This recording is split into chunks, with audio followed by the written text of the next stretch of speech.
Sublime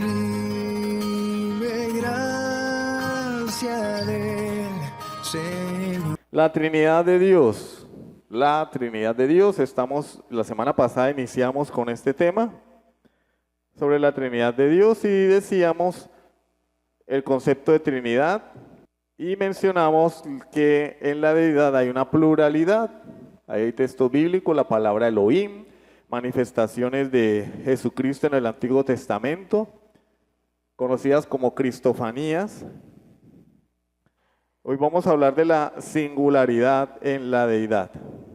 La palabra del Señor nos dice en Deuteronomio 6, la conocida Shema, que era la confesión de fe de los judíos, dice: oye Israel, Jehová nuestro Dios, Jehová uno es. Y pues algunos de ustedes ya lo saben, yo creo que incluso podríamos hacer una evaluación de eso, porque se ha repetido mucho. ¿Por qué Deuteronomio 6, versículo 4, no contradice la Trinidad? Si el texto dice que Jehová es uno, y de hecho este texto es usado por los unicitarios para refutar, entre comillas, la Trinidad, pero así como se dice coloquialmente, le sale el tiro por la culata, porque este texto lo que hace es confirmar la pluralidad en la deidad. Entonces, ¿quién puede decirme por qué Deuteronomio 6:4 no contradice la Trinidad, como afirman los unicitarios? Es una pluralidad en hebreo, es una unidad compuesta. Muy bien. Deuteronomio 6 lo que nos dice es que Dios es uno, pero no es una unidad singular, como decir esta corona. ¿Cuántas coronas hay aquí? Una. Hay una corona. Pero si yo digo este racimo de uvas, ¿cuántos racimos hay? La hermana Marora me va a matar. ¿Dónde está la hermana Marora? ¿No me vio? Ah, bueno, no se dio cuenta. Le desbarato la decoración. ¿Cuántos racimos hay ahí? Uno.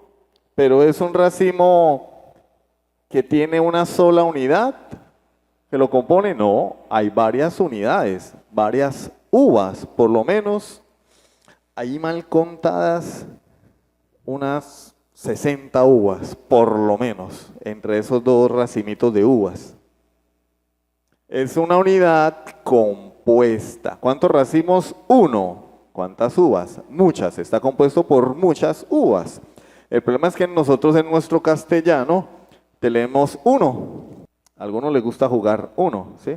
Tenemos uno. Y con uno señalamos, este es un artículo indefinido, con uno señalamos un motor, una arroba, una tonelada, un racimo, una corona. El mismo uno para todo. Pero en el idioma hebreo y otros idiomas que son un poco más ricos, hay un uno singular y hay un uno plural. ¿Sí? Hay un uno singular y hay un uno plural. Igual que en el inglés. En inglés es plural an, y singular a solita. Untables, unas mesas, untable, una mesa. Lo mismo sucede en el hebreo. Pero cuando lo traducimos, es uno. Y lo leemos tal cual. Pero lo que recordemos que nosotros lo que tenemos es una traducción. Y la traducción no ha sido inspirada. Lo que fue inspirado es el texto original. El autógrafo es el texto inspirado, el original. Y en estos casos donde de pronto no hay mucha claridad en nuestro idioma, es necesario ir al texto original, con ayuda de un diccionario, un léxico hebreo, un léxico griego, que nos dé más claridad. Hay poca luz, bueno, vamos al original a ver si nos da más luz. No se trata de estar escupiendo todo el tiempo palabras en hebreo y en griego para apantallar a la gente, ¿no? Miren cómo sabe hebreo, cómo sabe griego, no. Se trata de que cuando es necesario ir, vamos porque tal vez no hay mucha luz en el texto. Entonces nosotros decimos, somos trinitarios, pero él dice que Dios es uno. Bueno, ¿qué pasa? Bueno, vamos al original. El original dice que ese uno es plural. Versículo 5. Y amarás a Jehová tu Dios de todo tu corazón y de toda tu alma y con todas tus fuerzas. Y ahí en adelante, la responsabilidad de los papás. Léanlo para que aprendan. O lo recuerden, ¿no? La responsabilidad de los papás, ve, ahí está. Los papás hoy le sueltan un teléfono al chino, al niño, perdón. Yo digo chino o niño, digo chino no es de manera despectiva. En Colombia se les dice chinos a los niños. Sobre todo en Cundinamarca. El departamento de Cundinamarca, de donde yo provengo, se le dice chino. Entonces a los niños les damos un teléfono y los entretenemos. Les ponemos cancioncitas cristianas. Viper, ay, vamos a ponerle Viper al niño. No, la responsabilidad es repetirle esa palabra a nuestros hijos en todo momento y en todo lugar. Esa es nuestra responsabilidad. Isaías 45. Y vamos a leer varios versículos. Isaías capítulo 45. Isaías capítulo 45. Versículos 5, 6, 14 y 18. Isaías 45, versículo 5. Yo soy Jehová y ninguno más hay. No hay Dios fuera de mí. Yo te ceñiré, aunque tú no me conociste. ¿Qué dice él? Fuera de mí no hay Dios, yo soy el único Dios. Somos acusados de politeístas, entonces vienen los unicitarios, los testigos sin Jehová y dicen, ustedes son politeístas. ¿Qué es politeísmo? ¿A quién le pregunto? Pan. Hermana Consuelo, ¿qué es politeísmo? Varios dioses, ¿sí? No me digan que politeísmo es al que le gusta comer politos. No. Politeísmo es polis, varios, y teos, Dios. Varios dioses. Hay religiones politeístas como el hinduismo. Tienen más de 3 millones de dioses. Yo no sé cuándo lo van a conocer, no les alcanza la vida, pero los tienen. Eso es politeísmo.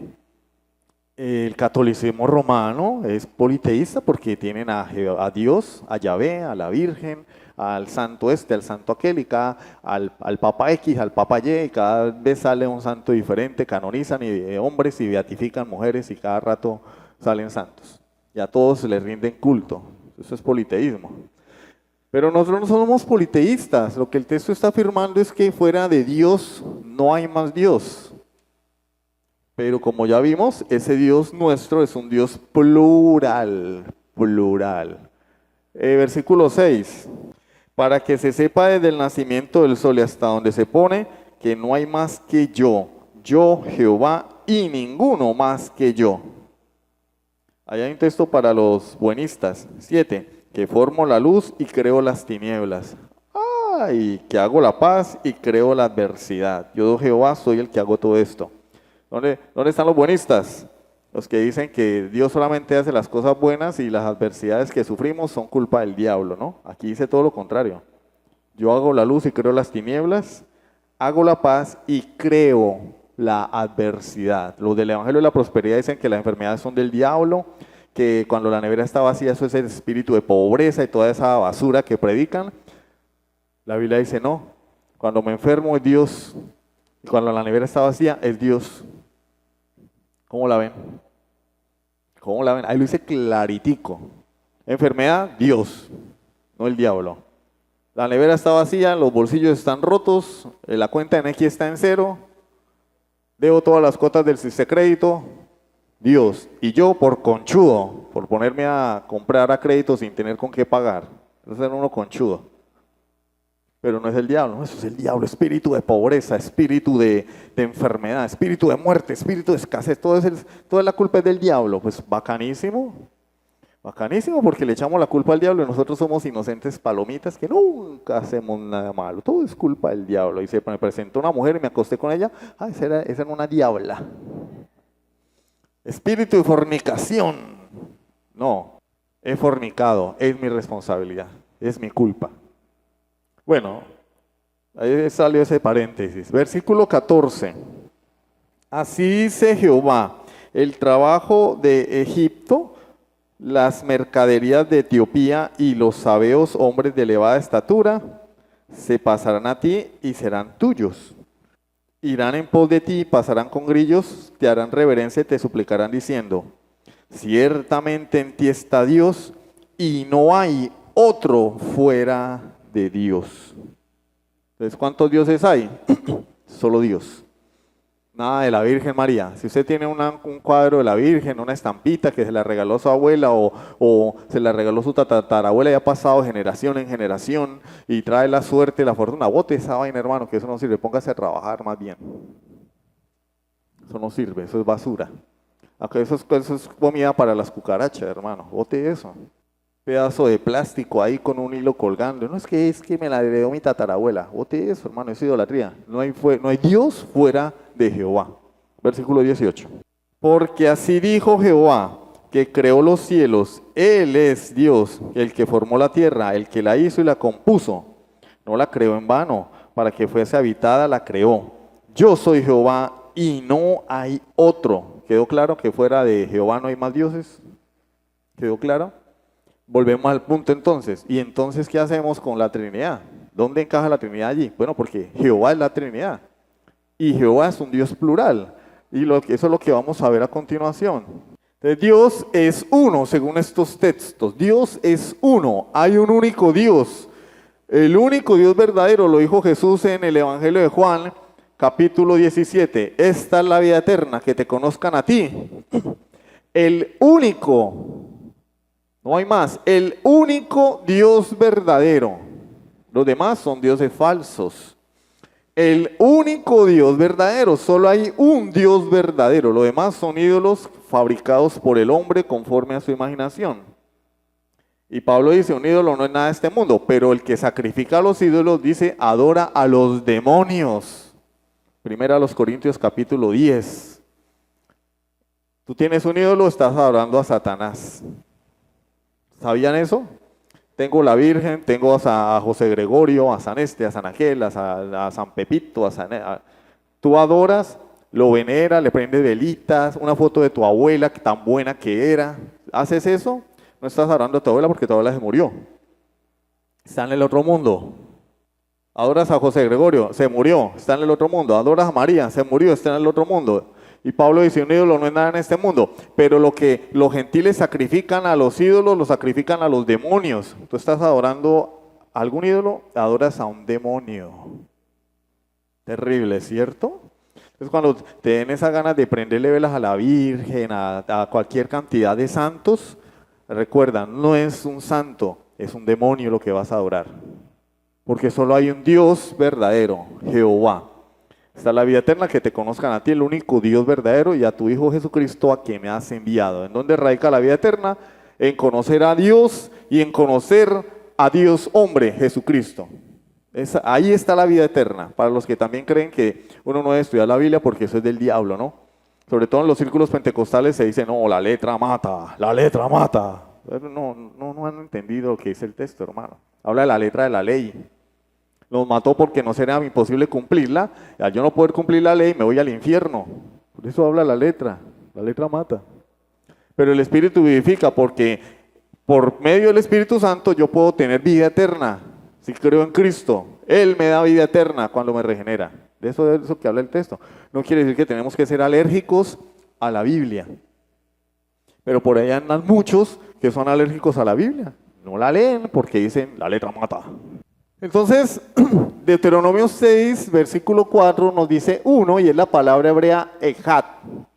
Echad. En algunos textos aparece echad o echad. ¿Qué es eso? Uno, plural. Un racimo de uvas, una familia. ¿Una familia? ¿Cuántas familias son? Familia Chaparro, una. ¿Cuántos integrantes? Varios, ¿sí? Varios integran la familia. Un matrimonio. ¿Cuántos matrimonios? Uno. Pero un matrimonio, si yo les digo, tenemos el matrimonio compuesto por el hermano Juanito. Usted me va a decir, no, eso no es matrimonio. El hermano Juanito está solo, soltero. No es matrimonio, matrimonio. El matrimonio compuesto por Juan y María. Ah, es un matrimonio, pero está compuesto. por una pluralidad de personas. Eso es lo que a ello apunta la palabra uno, Echad. Génesis 2:24. Génesis capítulo 2, versículo 24. Génesis 2:24. Por tanto dejará el hombre a su padre y a su madre, y se unirá a su mujer, y serán una. ¿Cuántas carnes? Una. Echad. Una sola carne. ¿Cuántas carnes? Una. ¿Cuántas personas? Dos. Dos personas, porque nosotros no creemos en el poliamor. Hoy en día somos una familia poliamorosa, no, somos una familia de degenerados. El matrimonio es entre un hombre y una mujer, así digan lo que diga la filosofía retorcida de este mundo. Matrimonio es entre un hombre y una mujer. Y son una sola carne. Echad. Entonces, la palabra Echad, que está en Deuteronomio 6:4, es la misma que aparece en Génesis 2:24 y apunta a lo mismo. Una unidad compuesta. Tenemos otro texto, Números 13:23, que nos narra la ocasión en la que los espías fueron a Canaán a reconocer la tierra, previo a lo que se suponía debía ser la invasión de Canaán. Se suponía, porque 10 sinvergüenzas regresaron fue renegando, y mire lo que puede hacer un grupo de personas, ¿no? Toda una nación, millones de personas, a la espera de que 12 hombres volvieran con noticias. 10 hombres desalentaron a toda la nación. Lo que puede hacer una falsa enseñanza, ¿no? Y esta nación comenzó a murmurar contra Dios. Ay, hubiéramos muerto en Egipto, hubiéramos muerto en el desierto, nos trajo aquí para ser muertos a filo de espada por los gigantes, por nuestros enemigos. Desalentaron al pueblo. Pero el punto es que allí en Números se nos presenta una de las evidencias que esos espías llevaron para mostrar lo maravillosa que era la tierra prometida. Números 13:23 nos dice: y llegaron hasta el arroyo de Escol, y de allí cortaron un sarmiento con un racimo de uvas, el cual trajeron 2 en un palo, y de las granadas y de los higos. ¿Cuántos racimos de uvas? Dice ahí, ¿cuántos? 1. Un solo racimo de uvas. ¿Pero cuántas uvas traía? Pues muchas, así como esta. Muchas uvas. ¿Cuántos racimos hay? 1. ¿Cuántas uvas hay? Muchas. No le digan a la hermana Marora que hace rato le desbaraté el... No, usted no ha escuchado nada, hermana. Un racimo de uvas. La misma palabra, Echad. Entonces, cuando nos dicen los adversarios de la Trinidad, Dios es uno, Deuteronomio 6:4 dice que Dios es uno. Nosotros le decimos, hermano, pero te falta investigar un poco. Hermano, no, amigo, te falta investigar, porque una persona que no cree en la Trinidad no es salva. No es salva. ¿Cómo puede ser regenerado por un Espíritu Santo que no existe? ¿Cómo puede ser salvo por un hombre que no es Dios? Porque el que murió en la cruz era Dios hombre. Y el que nos da el nuevo nacimiento, el que nos abre los ojos espirituales, el que nos trae de la muerte a la vida es el Espíritu Santo. Entonces, ¿cómo me salva el Espíritu Santo si yo no acepto que Él es Dios? ¿Cómo me salva Jesús si yo digo que es un simple hombre, que era Miguel, el arcángel Miguel? ¿Cómo puede Miguel salvar? Entonces, cuando una persona realmente cree en el Evangelio, que Cristo murió en la cruz por sus pecados porque Dios se hizo hombre en la persona de Jesucristo, está reconociendo que Jesús es Dios.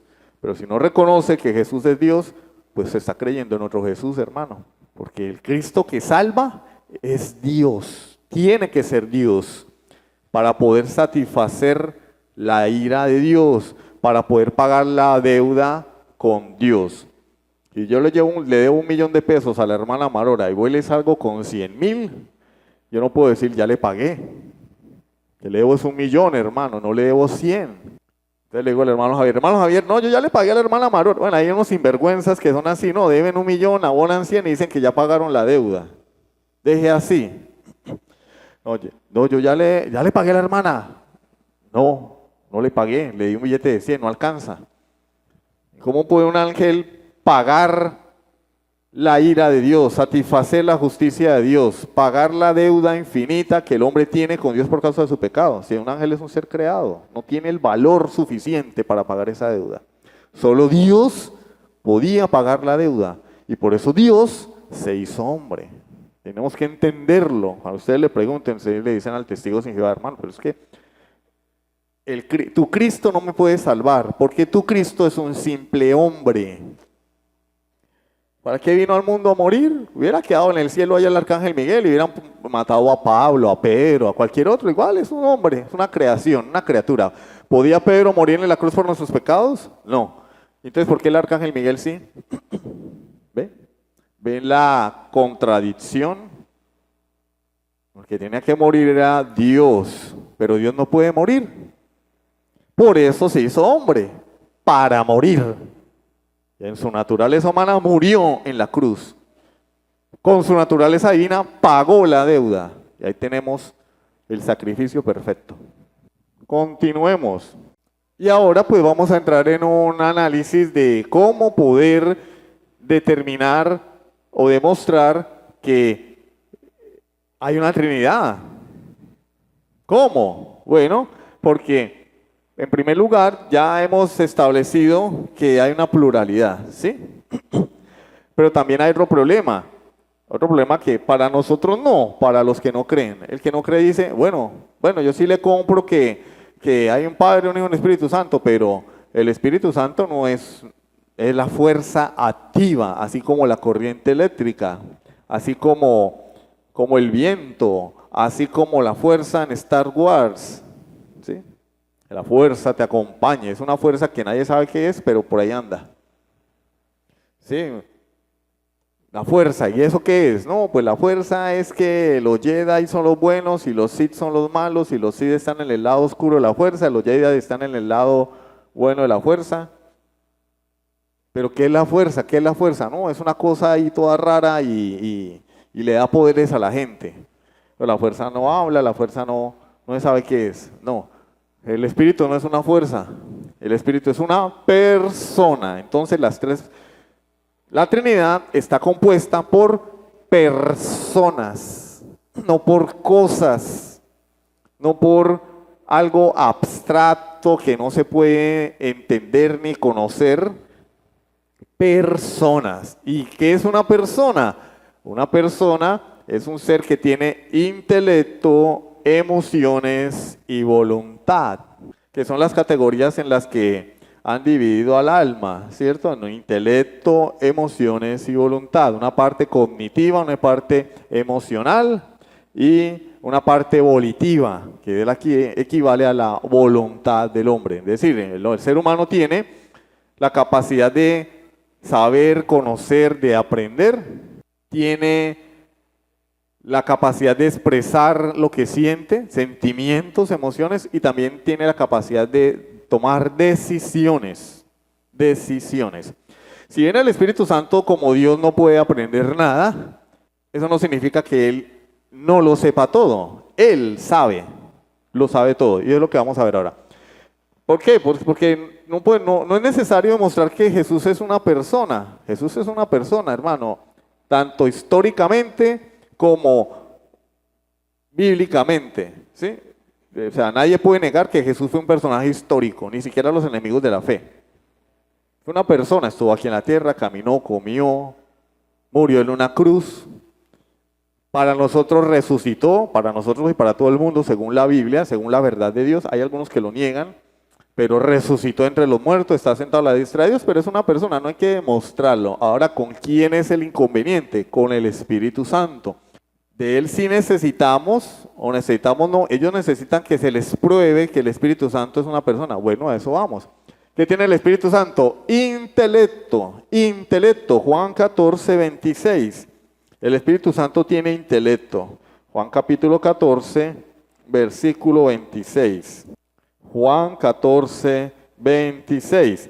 Mas el Consolador, con mayúscula, el Paracleto, el Espíritu Santo, a quien el Padre enviará en mi nombre, Él os enseñará todas las cosas y os recordará todo lo que yo os he dicho.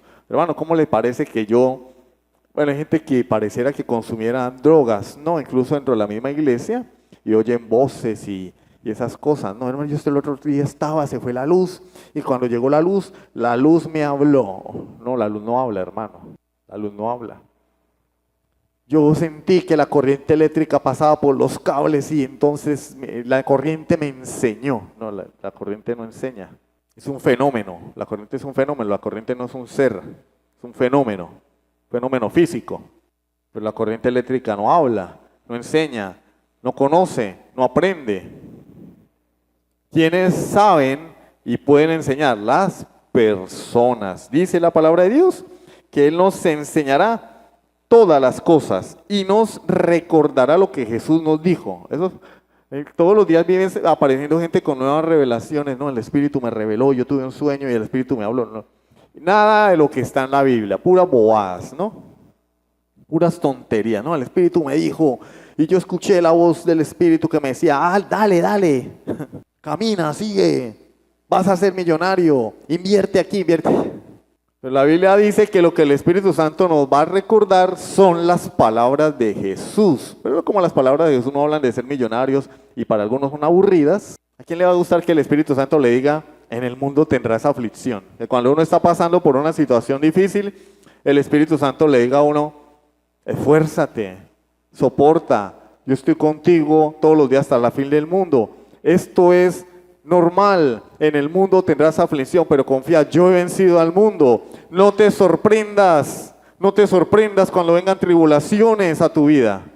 ¿A quién le gusta eso? ¿A nadie? ¿A quién le va a gustar?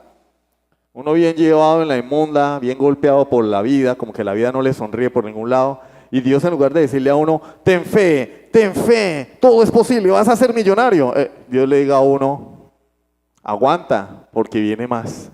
¿A quién le va a gustar eso? Pero es lo que la Biblia dice, hermano. ¿Qué hacemos? ¿Vamos a escribir otra Biblia entonces? La Biblia de las promesas, solo promesas. ¿Sí? ¿Saben que hay Biblias que vienen con las promesas resaltadas? Para que usted no lea nada más, hermano, lea las puras promesas y las buenas, ¿no? Porque esto también es una promesa. En el mundo tendrás aflicción. ¿O no? ¿No es una promesa? En el mundo tendrás aflicción. Pero esa promesa le apuesto que no está resaltada allí. Nos recordará las palabras de Jesús. El consejo de Dios es lo que nos recuerda el Espíritu Santo y solo una persona puede hacer eso. Romanos 8:27. Romanos capítulo 8, versículo 27. Romanos 8:27. Vamos a leer desde el 26, por favor. Y de igual manera el Espíritu nos ayuda en nuestra debilidad. ¿Nos ayuda? ¿Cómo así que nos ayuda? Pues ¿qué hemos de pedir como conviene? No lo sabemos, pero el Espíritu mismo intercede por nosotros con gemidos indecibles. Bueno, aquí me metí con las emociones.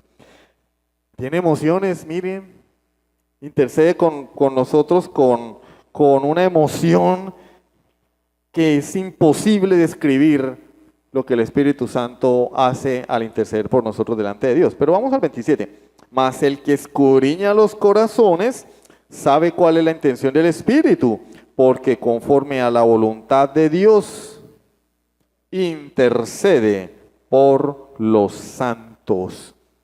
Dios sabe cuál es la intención del Espíritu Santo porque Dios escudriña los corazones. Y este Espíritu Santo intercede por nosotros delante de Dios. La luz puede interceder, la corriente eléctrica puede interceder, el viento puede interceder, un rayo que cae del cielo puede interceder, un dolor de estómago puede interceder. No, una persona sí, intercede por los santos delante de Dios. Cuando nosotros oramos, Él es el que lleva nuestras peticiones delante de Dios. Y cuando tenemos una cabeza así como medio torcida, que pedimos puras bobadas, Él, si mora en nosotros, nos lleva a orar conforme a la voluntad de Dios. Y yo voy a pedirle a Dios que esa muchacha me preste atención, no importa que tenga novio, le voy a pedir, Señor, es que me gusta mucho, y el Espíritu, ¡pum!, tenga, y oiga, no, de verdad, no, ¿cómo le ocurre? Ya pidiendo esas bobadas, hombre. No, Señor, prepárame para ser un buen esposo, sea cual sea la joven que tú tienes destinada para mí. Ah, eso sí es conforme a la voluntad de Dios. ¿Por qué le quita la novia al otro hombre? Así como pide eso, después cuando esté casada también va a pedir lo mismo. Ay, no importa que esté casada, pero es que me gusta mucho. El Espíritu nos guía a orar como conviene, conforme a la voluntad de Dios. Primera a los Corintios 2:11. Estamos en el intelecto del Espíritu Santo. Primera a los Corintios 2:11. Primera a los Corintios 2:11. Porque ¿quién de los hombres sabe las cosas del hombre, sino el espíritu del hombre que está en él? O sea, ¿quién te conoce a ti, terrenalmente hablando, más que tú mismo? Pues tu alma, tu espíritu es el que te conoce, él sabe lo que hay allí. Así tampoco nadie conoció las cosas de Dios, sino el Espíritu de Dios. Él conoce todo el ser de Dios porque Él es Dios. La palabra clave allí es conoce. La luz conoce, la corriente conoce, el viento conoce, un dolor de estómago conoce, un dolor de cabeza conoce, la migraña conoce. No, una persona conoce. El Espíritu conoce, no solamente conoce, conoce todo, porque conoce aún lo más profundo de Dios, porque Él es Dios mismo. Entonces el Espíritu Santo es una persona. Isaías 40:13. Isaías capítulo 40, versículo 13. ¿Quién enseñó al Espíritu de Jehová o le aconsejó enseñándole? Y aquí está hablando de la sabiduría y el conocimiento del Espíritu de Dios, que no necesita que nadie le enseñe.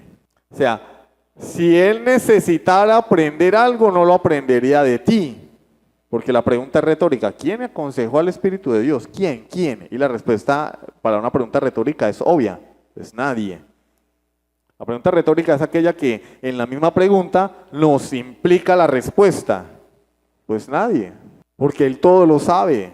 Entonces vemos allí claramente que el Espíritu Santo de Dios tiene intelecto. No es una fuerza activa como enseñan los testigos sin Jehová. La fuerza, no. Es una de las tres personas de la Trinidad que pues como nosotros tenemos que, nuestra mente funciona por procesos y de manera ordinal, pues tenemos que poner un orden, Padre, Hijo y Espíritu Santo. Pero no porque el Espíritu Santo sea menos, porque el Espíritu Santo sea inferior, no. Padre, Hijo, Espíritu Santo, porque pues por algún lado tenemos que comenzar. Pero el hecho de ser la tercera persona de la Trinidad no es por orden de importancia, sino es porque es necesario tener un orden. Tampoco es la última persona de la Trinidad, no. Es una de las tres personas de la Trinidad. ¿Cuánto tiempo llevamos? Vamos a las emociones. ¿Tiene emociones una persona? Sí. Una persona que no tenga emociones está mal de la cabeza, es un psicópata. Un psicópata es una persona que no tiene emociones, que no tiene empatía por nada ni por nadie, que podría atravesar con un cuchillo a su mamá y no le dolería una muela. No sentiría ni cosquillas degollando a su propia mamá. Eso se llama un psicópata, pero no es lo normal. Lo normal es que una persona tenga emociones. ¿Tiene el Espíritu Santo emociones? Naturalmente que yes, decía un profesor. Efesios 4:30. Efesios, después de Gálatas, Efesios capítulo 4, versículo 30. Efesios 4:30. Y no contristéis al Espíritu Santo, con el cual fuisteis sellados para el día de la redención. Tú sabes que si tú naciste de nuevo, te arrepentiste de tus pecados, el Espíritu Santo vive en ti. ¿Lo sabías? ¿Sí? Entonces, ¿por qué pecas? Porque eres rebelde a la palabra de Dios. El Espíritu vive en ti.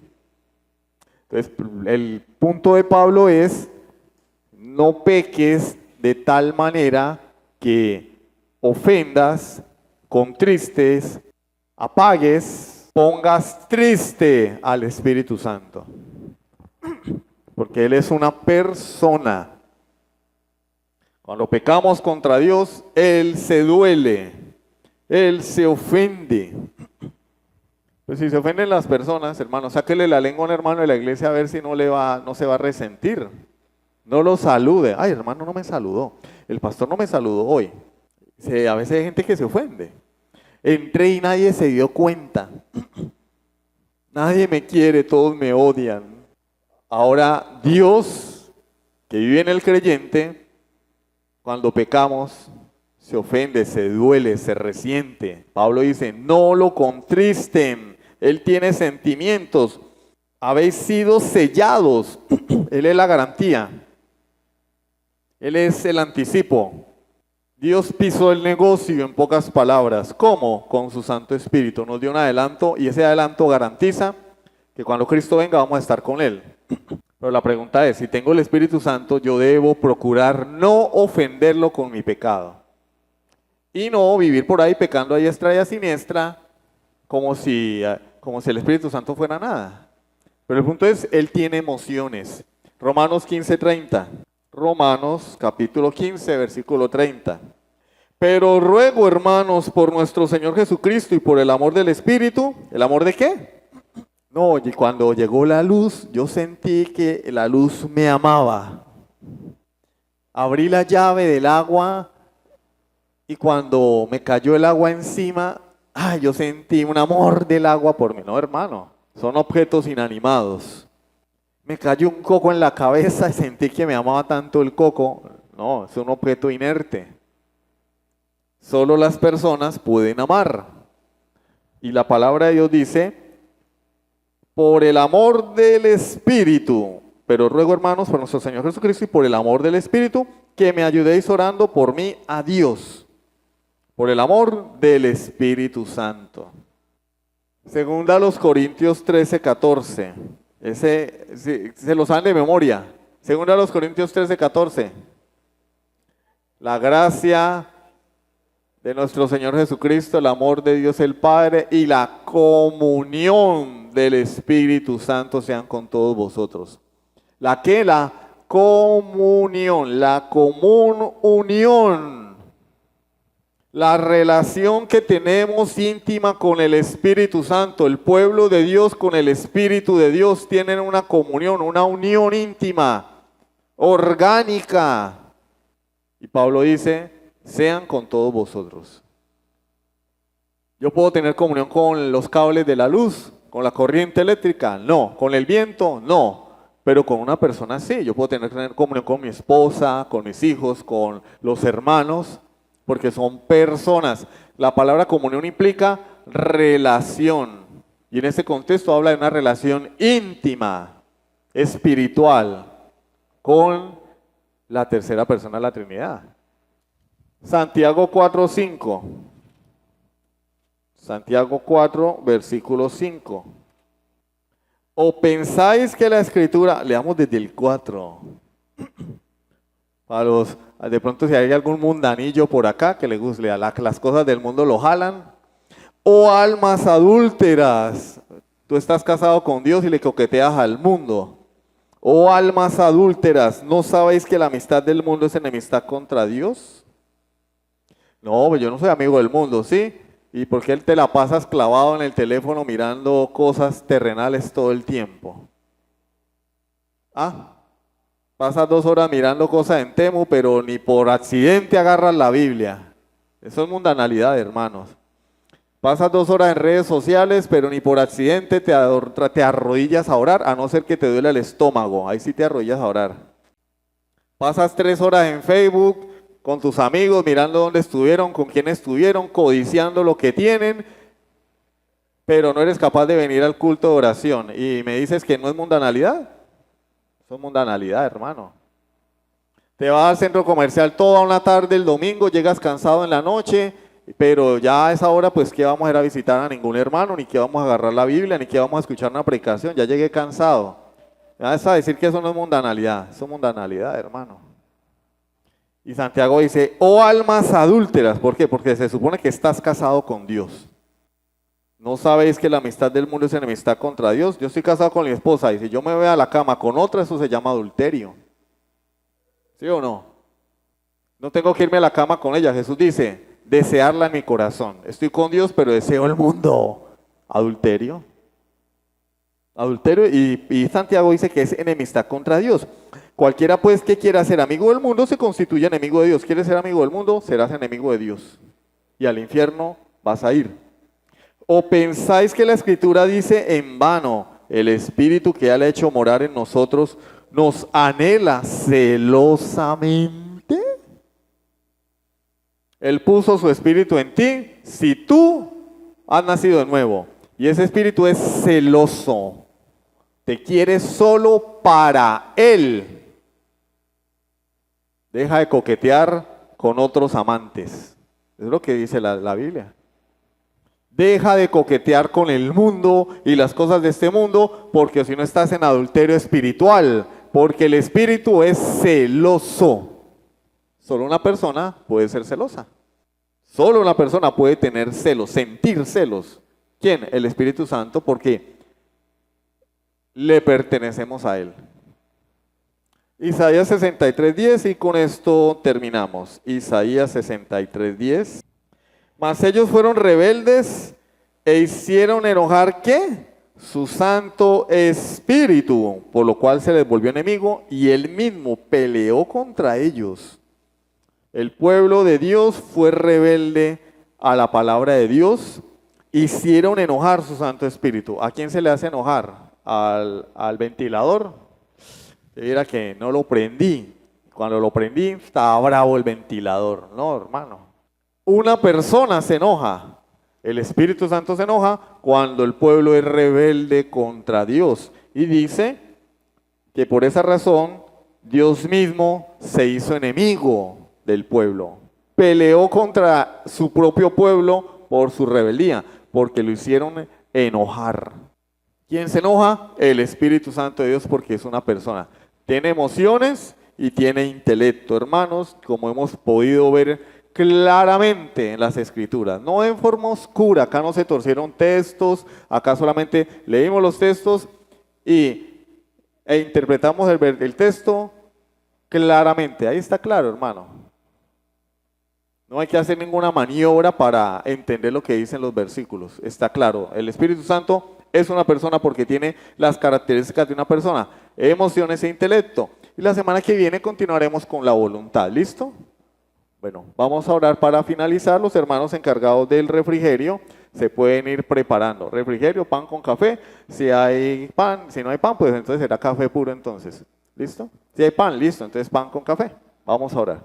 Amado Dios, te damos gracias por tu palabra. Gracias, Señor, por instruirnos, por enseñarnos estas doctrinas maravillosas que son el fundamento de la fe cristiana. Lo han sido durante siglos, a pesar de los ataques de los enemigos de la fe, a pesar de los ataques de los herejes, a pesar de la falta de conocimiento de muchos creyentes, siguen siendo el fundamento de nuestra fe, y bien hacemos en investigar, en presentar la evidencia, Señor, en aceptarla, en creerla y en estar dispuestos a morir por ella, porque son verdades eternas.